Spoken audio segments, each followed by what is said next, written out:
So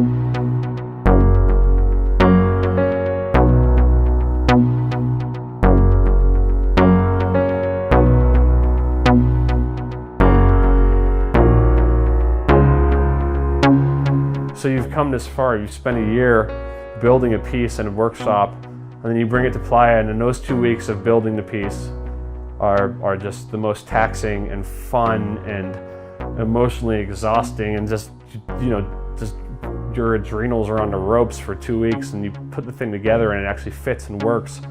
And then you get to see people walk in it and experience it, and you get to see the look on people's faces. And that right there is ultimately, I mean, for me, that's why we do it. Like there's a place in which you are able to just stand back and watch a crew of people who have never seen this thing.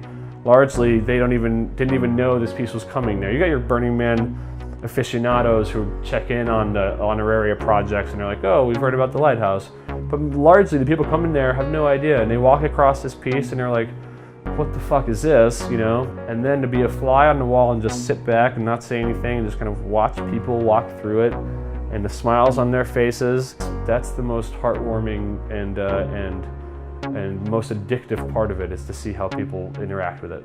To me, the bridges were the piece that really held the room together, you know? Not to be too much of a Lebowski fan here, but they really tied the entire piece together. The bridges gave that element of felt danger, of expected danger. While they were entirely safe, they felt unsafe. And we did that on purpose. Structurally, they could have held a fucking troop of elephants walking across it, and they probably got pushed to that point.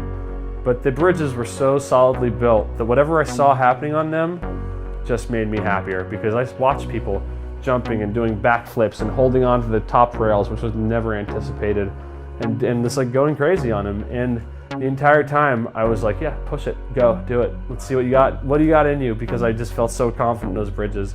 Seeing how trusting people were, you know, they're just like, oh, this is a Burning Man, so it must be safe. Oh, you never met us. Like, you have no idea what you're getting yourself into. Luckily for you, we're like relatively capable people. People were going nuts on those bridges, and I was just looking at them, enjoying it. To me, there's no heart-tugging aspect to it so much. That maybe came a little bit later. I was probably the happiest person out there to see these things burned. We built those knowing we're going to burn them, and that was always part of the concept, part of the idea, part of the plan, and part of the design. So that was something that I was looking forward to. I wanted to see how it happened. I wanted to see logistically how we have to put everything together. The crew who put it all together were all stars and worked in crazy circumstances and really like pulled through for us in there. But when I sat down and was able to just watch the burn itself, it was one of the happiest moments of my life. Not just because, like, what would I do with this if it wasn't burned? Not thinking about the logistical aspect of how would I bring these home or something, because that was out of the window for me. It was more like, we did this and we worked for a year to do this, and now for us, our crew, and for the greater Burning Man community and everybody who got to play on it and jump around and have a good time on it, it was a cathartic and it was the ultimate moment of what we've been waiting for. And I thought they pulled it off with flying colors, and I was just as happy as I've ever been.